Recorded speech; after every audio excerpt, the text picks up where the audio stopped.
Texas can't help themselves. They just love the drama. They just can't help themselves. This is the most dramatic team.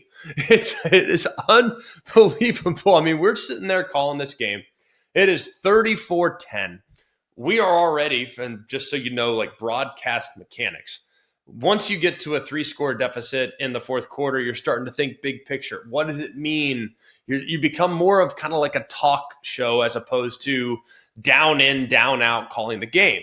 Why? Because you're projecting forward. You're talking about where do these teams go from here? How do you fix your mistakes if you're Vanderbilt? How do you address the dominance if you're Texas? What have you? So we're in blowout material. And it was all because of how Texas started the game, man. 3 quarters of just absolute dominance. Started on the first play of the game. Arch Manning to Ryan Wingo. They see the pressure off the right side. They acknowledge it. Throws a good touchdown. It was the worst tackling performance, by the way, from Vanderbilt I've seen in years. Years. This is a really sound, very solid Vanderbilt football team, and they couldn't tackle in the first 3 series. I mean, even some of their best players are missing easy tackles. So Wingo sprints right down the sideline. They got a 7-0 lead, 11 seconds into the game. On the ensuing drive, Colin Simmons rips right through, hits Diego Pavia, dislodges the football. It was very impressive to watch Texas's defensive plan there in the first 3 quarters of this football game. Vanderbilt has long been a group that excels with misdirection and slow-moving, slow-developing plays that force you to hesitate and make mistakes. Texas said, we don't care.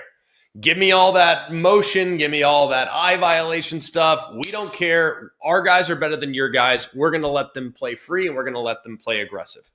They just ran, as soon as the ball was snapped, right at Diego Pavia. And it led to a lot of problems offensively and 6 sacks in the game, or 7 sacks in the game.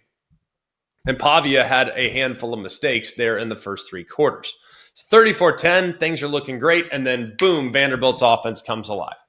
21 unanswered points, 3 touchdown drives there in the fourth quarter. The 25-yard touchdown run where nobody even knew where he was going to be. I mean, he essentially escaped. They were in man coverage. He's out the gate, scores.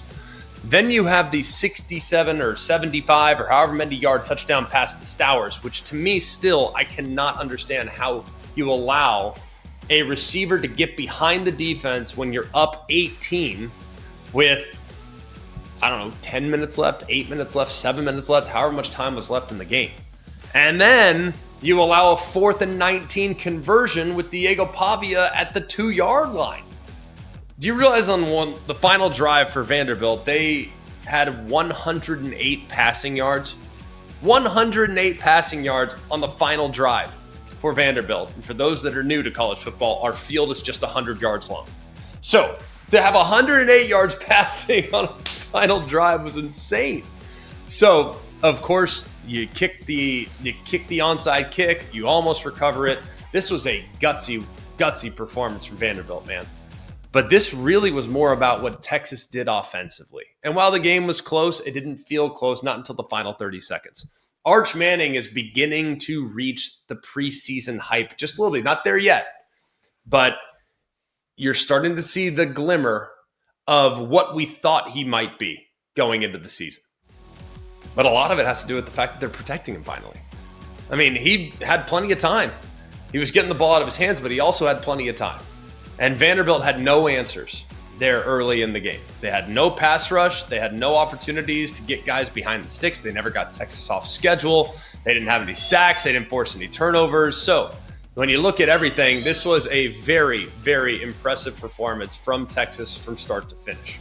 So putting a bow on this Texas performance, if the offense can continue to play like that, and we know they've been great on defense all year long. They didn't have a great day, frankly, against Mississippi State on that side of the ball. They didn't have a great quarter against Vanderbilt, but 3 quarters, very, very strong performance. And if you look at the touchdowns given up by Texas, they were kind of self-inflicted. Like poorly aligned on the first touchdown to Stowers. You allow them to get behind you on a busted coverage on the last touchdown to Stowers. Those things can't happen, but we know that's a really good football team. And it feels like with a young offense and an offensive line that's now playing to their potential and a young quarterback that might be approaching the confident level that you need to have to be elite in this game, and they're going into the bye week. people need to start thinking about Texas as a potential spoiler in the college football playoff. This is a team that can absolutely get there. They have one loss, of course, to a really good Ohio State team. They have a fairly inexcusable loss on the road at Florida, but this team might be playing their best football here at the end of the year. And coming off the bye week, traveling to Athens, that could be one of the games of the season here a couple weeks from now.